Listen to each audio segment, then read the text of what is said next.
अब जो मैं आपको बताने जा रहा हूं, अगर आप उसे फॉलो करोगे तो ही इस वीडियो को आगे देखना। सिर्फ देखकर वीडियो को छोड़ देना, थोड़ी देर के लिए मोटिवेट हो जाना, कोई फायदा नहीं है। आप 9th में हो, 10th में हो, 11th में हो, 12th में हो, फर्क नहीं पड़ता। टॉपर जो बच्चा होता है वो मैथमेटिक्स जैसे क्रिटिकल सब्जेक्ट को कैसे अप्रोच करता है, ये वीक और एवरेज बच्चा जानता ही नहीं है, या वो जानना चाहता नहीं है। जब भी ये मैथमेटिक्स पढ़ने बैठते हैं तो कुछ प्रॉब्लम का सामना करना पड़ता है। आप सारे बच्चे इन प्रॉब्लम से रिलेट करोगे, एक एक करके इसका सॉल्यूशन देंगे कि टॉपर बच्चा, जब भी हम एक अच्छे बच्चे से बात करते हैं, जब उसका बहुत ब्रिलियंट रिजल्ट आता है तो बहुत कुछ सीखते हैं। 20 साल हो गए बेटा प्रोफेशन में, लाखों बच्चों को मैथमेटिक्स पढ़ाया है, लेकिन हमारे टाइम पर पढ़ना और अब पढ़ने में जमीन आसमान का अंतर आ चुका है। मैं कई बारी अपने डिफरेंट प्लेटफॉर्म से बोल चुका हूं, आज की डेट में पढ़ना बहुत कठिन है एज कंपेयर टू हमारे टाइम पर। अपने अपने दौर के प्रोज एंड कॉन्स होते हैं। तो यहां पर एक जो टॉपर बच्चा होता है वो मैथमेटिक्स को कैसे देखता है, डेली अपने जो करिकुलम है, डेली का जो उसका शेड्यूल है, वो कैसे फॉलो करता है कि मिड टर्म जैसा छोटा एग्जाम तो भैया उसके लिए हो गया। तो आज जो मैं आपको बातें बताना जा रहा हूं वो अगर आप अपने जीवन में 10%, 20%, 30% भी इंप्लीमेंट करते हो तो मुझे ऐसा लगता है कि बहुत कुछ चेंज हो जाएगा आपके जीवन में। मुझे पता है जो इस वीडियो को देख रहा है वो हर एक बच्चा इस बात को फॉलो नहीं करेगा, लेकिन अगर मैं कह रहा हूं 10 बच्चों ने भी फॉलो कर ली ना तो मेरे को लगेगा कि हाँ भाई, मेरा ये जो टाइम मैंने डिवोट किया है, मेरी टीम ने जो ये टाइम डिवोट किया है वो बहुत अच्छे से फ्रूटफुल हो गया।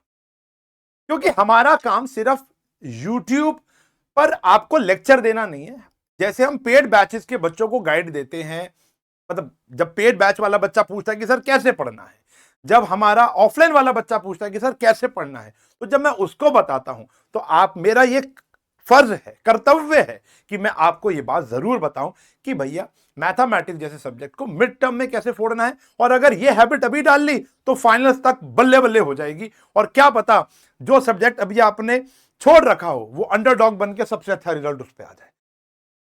Anything can be happen. ये प्रॉब्लम हर एक बच्चा फेस करता है जिसको मैथ से डर लगता है, वीक और एवरेज बच्चा। बेसिक्स क्लियर ही नहीं है। दुनिया का कोई भी टॉप नॉच टीचर ले आओ इधर मेरे साथ, अगर वो ये कह दे कि बिना बेसिक्स के मैथ पढ़ा जा सकता है, मैं मानूंगा ही नहीं, वो बोलेगा ही नहीं। किसी भी बड़े से बड़े टीचर से पूछ लो सर मैथ्स का डर भगाने के लिए सबसे पहला काम क्या करना है, तो बोलेगा बेसिक्स को क्लियर कर। तो बच्चों, मैं हमेशा अपनी बच्ची को भी एक बात बोलता हूं, यहां पे लिखा हुआ है कि 15 मिनट बेसिक्स को देने। हमारा ना एक शेड्यूल होता है कि हम रील देखते हैं, हर एक बच्चा यूट्यूब देखता है या रील देखता है। जैसे इस समय आप अपने इस स्क्रीन टाइम पे मेरी वीडियो देख रहे हो तो अच्छी बात है, आप कुछ ज्ञान की वीडियो देख रहे हो। कभी कभी हम क्या करते हैं, एक एक घंटा रील स्क्रॉल कर देते हैं या फलाना गेम खेल लेते हैं। मैं कह रहा हूं खेलो, रील देखो, गेम खेलो, लिमिटेड टाइम के लिए अगर 1 घंटा आप अपना एंटरटेनमेंट के लिए देते हो तो उस 1 घंटे में से 15 मिनट या पढ़ने जब बैठ रहे हो तो स्टार्टिंग के 15 मिनट अपने बेसिक्स। मैंने एक लॉ सुना था, साइंस का एक लॉ है, कहते हैं कि अगर आपको बहुत सारी प्रॉब्लम्स हैं, जैसे आपकी प्रॉब्लम क्या, आपका बेसिक क्लियर नहीं है, तो अगर मैं उसे पेन डाउन कर लेता हूं ना तो 70% प्रॉब्लम सॉल्व हो जाती है। आपको भी ये करना है कि यार मुझे मैथ्स में क्या नहीं आता, स्प्लिटिंग द मिडल टर्म नहीं आता, मुझे रैशनलाइजेशन नहीं आता, मुझे ये भी नहीं पता यार कि √2 + √3 क्या होता है, मैं 12th स्टैंडर्ड में आ गया हूं, मुझे 10th का ट्रिगो नहीं आता, मैं 11th में हूं, मुझे 10th स्टैंडर्ड का ये वाला टॉपिक नहीं आता, या मैं 12th में आ चुका हूं तो मुझे डेरिवेटिव नहीं आता, मैं 9th में आ चुका हूं, मुझे पॉलिनोमियल का ये बेसिक ज्ञान नहीं पता, स्प्लिटिंग द मिडल टर्म नहीं पता, आइडेंटिटीज मुझे पुरानी याद भी नहीं है। फेयर फेयर, पेन डाउन करो, कोशिश करो आने वाले कुछ समय तक यूट्यूब पे क्या नहीं है मेरे भाई, सर्च करो स्प्लिटिंग द मिडल टर्म। दुनिया जहान के टीचर्स आपको free of cost splitting the middle term पढ़ाने के लिए तैयार है।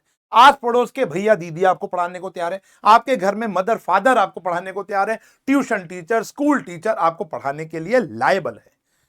आप इनिशिएट तो लो, 15 मिनट डेली। आज मैं एलसीएम निकालना सीखूंगा भाई। पेड बैच में 12th क्लास के बच्चे कहते हैं कि सर ये कैसे आ गया, अगर मैं ए बी और बी सी का एलसीएम लेता हूं एबीसी, तो उनको पता ही नहीं होता कि एबीसी कहां से आ गया।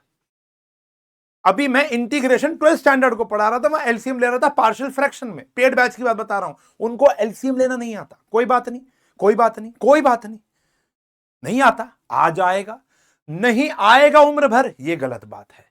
अगर अच्छे नंबर चाहिए, बेसिक को स्ट्रॉन्ग कर, 15 मिनट करेगा, करोगे, आगे। सर सिलेबस इतना ज्यादा दे देते हैं मिड टर्म में, एग्रीड। सिलेबस मिसमैच भी होता है, क्या होता है बताता हूं। सर मिड टर्म के अंदर क्या होता है कि 90% किताब दे देते हैं। मेरे ऑफलाइन और पेड बैचेस के बच्चों में 12th स्टैंडर्ड में डिफरेंशियल इक्वेशंस तक आ रहा है, लगभग 80% of the total content. 10th के अंदर 80% of the total content. 9th के कुछ बच्चों का क्वाड्रिलेटरल तक आ रहा है, 11th के बच्चों का तो 10-10 चैप्टर आ रहे हैं। नहीं होगा, समझ रहा हूं, मिसमैच। सर स्कूल के टीचर तो पढ़ा देते हैं, मेरे एक बच्चा है भाई वहां पर ऑफलाइन में, उसने 6 दिन के अंदर इंटीग्रेशन पढ़ा दिया टीचर ने, मेरे 18 लेक्चर में भी खत्म नहीं होता। समझ में आ रहा है, अपना अपना कंटेंट डिलीवरी का एस्पेक्ट है। बच्चा स्कूल में ना पढ़ना चाहता है ना टीचर पढ़ाना चाह रहा है। आपको पता ही है, सारे 5 उंगलियां बराबर नहीं है, हम स्कूल से पढ़े हुए हैं, लेकिन मेजॉरिटी स्कूल्स में यही काम हो रहा है, आपको पता ही है। तो बच्चे का सिलेबस बहुत ज्यादा है, ट्यूशन में हुआ नहीं, पेड बैचेस में हुआ नहीं, और खुद से तो वैसे भी करने का मन नहीं होता। तो ये बहुत सिलेबस मिसमैच हो जाता है हमारा कि पढ़ा हमने कम है, आ ज्यादा रहा है। एक बात बेटा टॉपर हमेशा याद रखता है, हमेशा ध्यान रखता है, वो होती है quality is always greater than quantity. मेरा कोई भी पेड बैच का बच्चा या ऑफलाइन का बच्चा उठा के यहां पर रख दो, उससे पूछ लो, वो कहता है सर 9 चैप्टर आ रहे हैं, क्या करना, आपने तो 7 ही कराए हैं। मैं क्या कहता हूं बेटा, जान लगा दो पहले 7 चैप्टर जो तेरे को आते हैं उसको पक्का करने के लिए, ऐसे कि बोर्ड में जब आएगा ना तो दोबारा नहीं उठाऊंगा, ढंग से सिर्फ ब्रशअप करूंगा, अच्छे क्वेश्चन लगाऊंगा, एनसीईआरटी दोबारा नहीं लगाऊंगा मैं उसकी। ये मिड टर्म जो होते हैं ना, ये आपके लिए एक अपॉर्चुनिटी होती है, इससे घबराना नहीं है। टोटल 10 चैप्टर आ रहे हैं, मैं 6 प्रिपेयर करके जाऊंगा और अपने आप को 6 में जज करूंगा, बाकी 4 जो है बोनस है मेरे लिए। हो गया तो ठीक है, नहीं हुआ तो कोई बात नहीं। आज से जब मैं पढ़ने बैठ रहा हूं तो मेरा टारगेट ये होना चाहिए कि जो मेरे को अभी तक डिलीवर हो चुका है, या दूसरा एस्पेक्ट है मुझे कुछ भी नहीं आता, तो बच्चा क्या करता है, सब कुछ करता है। जैसे मेरा बहुत इंपॉर्टेंट, मेरा एक फनी मीम है, एवी हो गया, एवी हो गया, एवी हो गया, जब रिजल्ट आंदा एकी हो गया। तो वो एवी हो गया वाला काम मत करो यार, मत करो भाई। कितनी बारी मेहनत करोगे भाई, कितनी बारी। अभी आप लोगों ने यूटीज के अंदर मैट्रिसेस चैप्टर की एनसीईआरटी लगाई, यूटी के अंदर पॉलिनोमियल 9th वालों ने लगाया, यूटी के अंदर आपने सेट्स, रिलेशन, फंक्शन, समझ रहे हो, मैं सबकी बात कर रहा हूं। 2-2 चैप्टर आए थे, अब मिड टर्म आ रहे, बच्चे फिर उसको पढ़ रहे। अरे भाई जब पहले पढ़ लिया तो अब क्यों पढ़ रहे हो, यानी पहले ठीक नहीं पढ़ा ना तुमने, तो यही काम दोबारा गलत कर रहे हो तुम। 1 चैप्टर, 2 चैप्टर, 3 चैप्टर अपनी औकात अनुसार। मम्मी पापा को बोल दो, आएंगे मम्मी पापा बेबी आएंगे, ये भी एक प्रॉब्लम है, वो लिखी नहीं मैंने, बताता हूं अभी।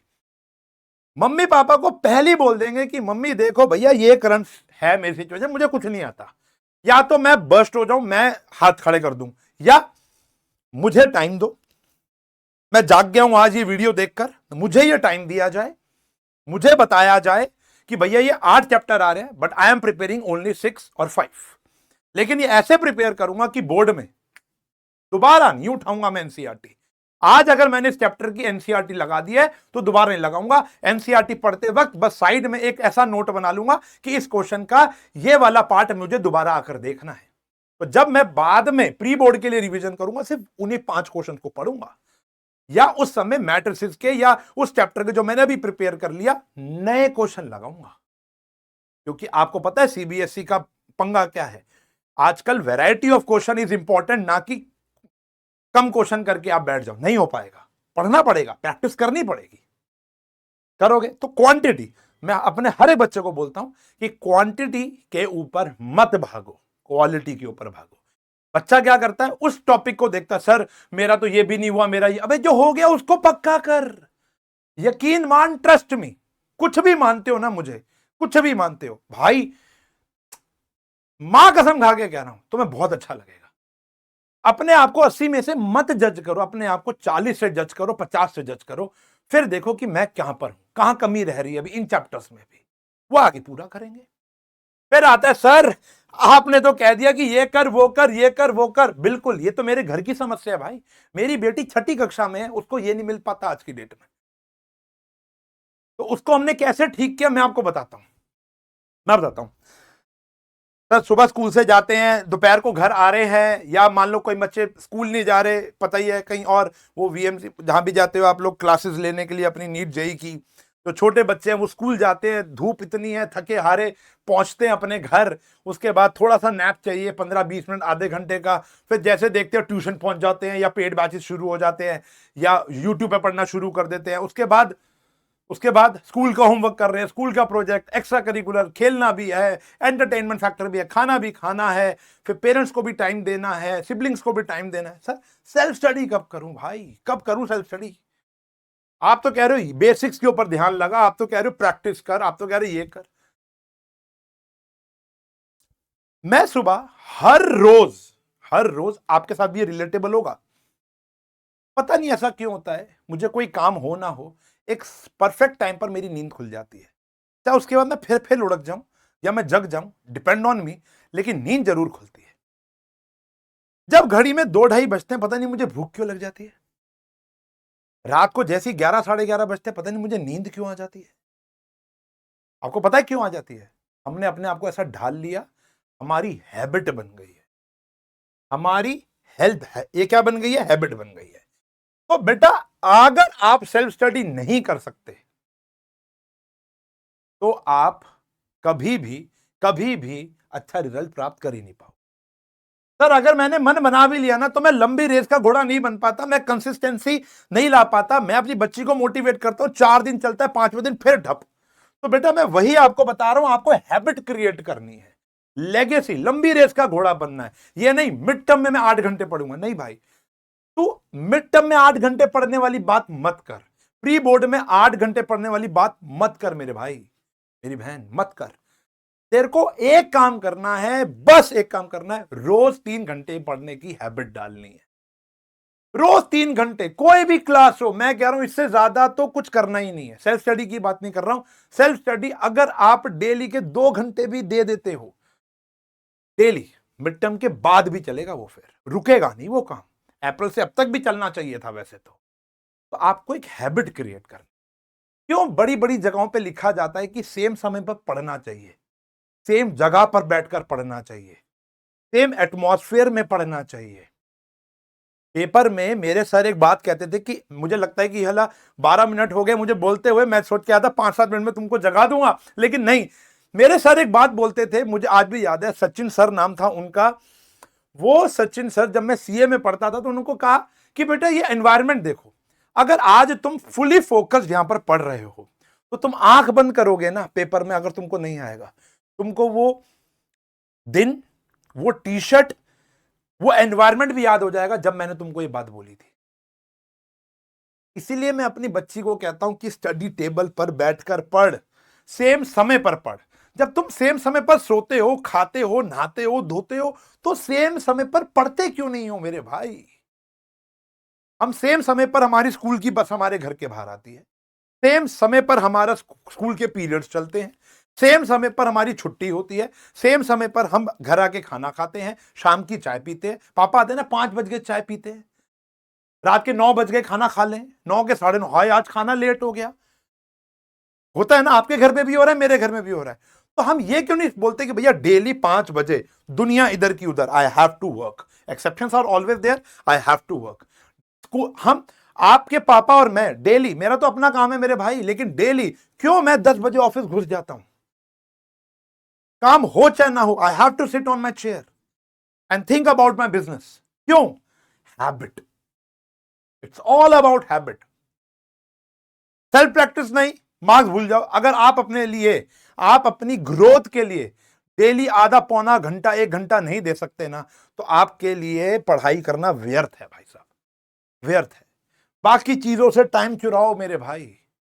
मुझे पता है कभी कभी ऐसा हेक्टिक डे आ जाता है, exceptions are always there. Majority time same time पर पढ़ना चाहिए, वो आप डिसाइड करो। रात को 10 बजे पढ़ना अच्छा लगता है 10 बजे, सुबह 6 बजे पढ़ना अच्छा लगता है 6 बजे, शाम को 5 बजे, शाम को 6 बजे, 5:30 बजे, 6:30 बजे, आप डिसाइड करो, मैं डिसाइड नहीं करूंगा।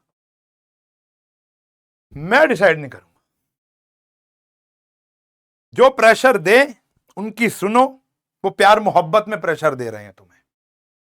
कभी कभी हम अपने माँ बाप को गलत समझ लेते हैं, आस पड़ोस रिश्तेदारों को गलत समझ लेते हैं कि मुझे बहुत प्रेशर देता है, ये कहता है मार्क्स नहीं आए, मार्क्स नहीं आए, मार्क्स नहीं आए। कुछ जगहों पे पेरेंट्स गलत होते हैं, लेकिन मैक्सिमम टाइम वो आपको अच्छा देखना चाहते हैं फ्यूचर में। आपको प्रेशर नहीं लेना। प्रेशर लेते हो तो आप कोलैप्स हो जाते हो। Try to enjoy maths. Maths को एंजॉय करने की कोशिश करो, मन लगाने की, वर्तने की कोशिश करो। अभी क्या है ना कि हम दूर भाग रहे हैं। आज मेरे ऑफिस में 70-75 लोग काम करते हैं। मैं सबसे उतना जेलअप नहीं हूं जितना मैं दीपिका मैम के साथ हूं, सोनम मैम के साथ हूं, रीमा भाई, फिरोज सर के साथ हूं, लक्ष्य के साथ मैं जेलअप हूं। और आधों के तो टू बी वेरी ऑनेस्ट मुझे नाम भी नहीं पता होते। आ रहे अपना काम करके जा रहे हैं, कुछ ना कुछ तो कर रहे हैं हमारे लिए। मुझे पता है, वो मैनेजर को पता होता है कि हमारे लिए क्या काम कर रहा है। मैं उनके साथ जेलअप नहीं, मैं उनके साथ कभी बैठ के शायद खाना नहीं खाया। क्यों? मुझे नहीं पता क्यों। लेकिन अगर मैं खाऊंगा, वर्तूंगा, तो मुझे उसके बारे में पता चलेगा। पंजाबी में कहावत होती है वर्तना। वर्तना मतलब वरत के देखो, यानी बात करके देखो, तब आपको और मजा आएगा। या तो बहुत अच्छा लगेगा या बहुत खराब लगेगा। देखो, खराब लगने वाला सिस्टम तो है नहीं, क्योंकि हमको बाय हुक और बाय क्रुक 11th-12th वालों ने मैथ्स ले लिया, पढ़नी पड़ेगी। 9th-10th वालों के पास 2 साल, अगर मैथ्स छोड़नी भी है, मैंने मान लिया 2 साल तो दे दो अपने, क्या पता तुम्हारा मन भी बदल जाए। आज के लिए देखो, मैं यहां पर विदाउट स्क्रिप्ट आया था बेटा। जो दिल में मेरी बातें थी, जो मेरे ऑफलाइन से सीखी हुई बातें थी, वो मैं आपको बताना चाह रहा था।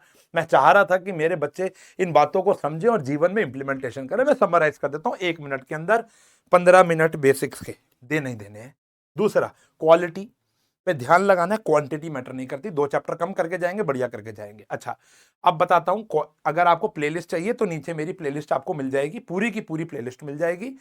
वैसे आप प्लेलिस्ट में यहां पर कहां ही दूं, 9th की दूं, 10th की दूं, इस चैनल पे सब कुछ है। टाइप तो करो, टाइप तो करो, चैनल पे सब कुछ है। उसके बाद सेल्फ स्टडी नहीं कर सकते, भूल जाओ, कुछ नहीं होगा। करना ही पड़ेगा, डेली करना, सिर्फ पेपरों के समय नहीं, डेली। हैबिट क्रिएट करो, एक फिक्स समय पर काम करो। और माँ बाप को गलत मत समझो, उनकी ब्लेसिंग्स लो, लग जाओ, आज से लग जाओ। कौन कौन लगेगा प्लीज बताओ, देखते हैं 12 मिनट कौन झेल भी पाया। मुझे 17 मिनट की स्ट्रैटेजी होगी, कौन कौन झेल पाया प्लीज मुझे बताना। मिलूंगा क्लासेस में, and best of luck for your mid term.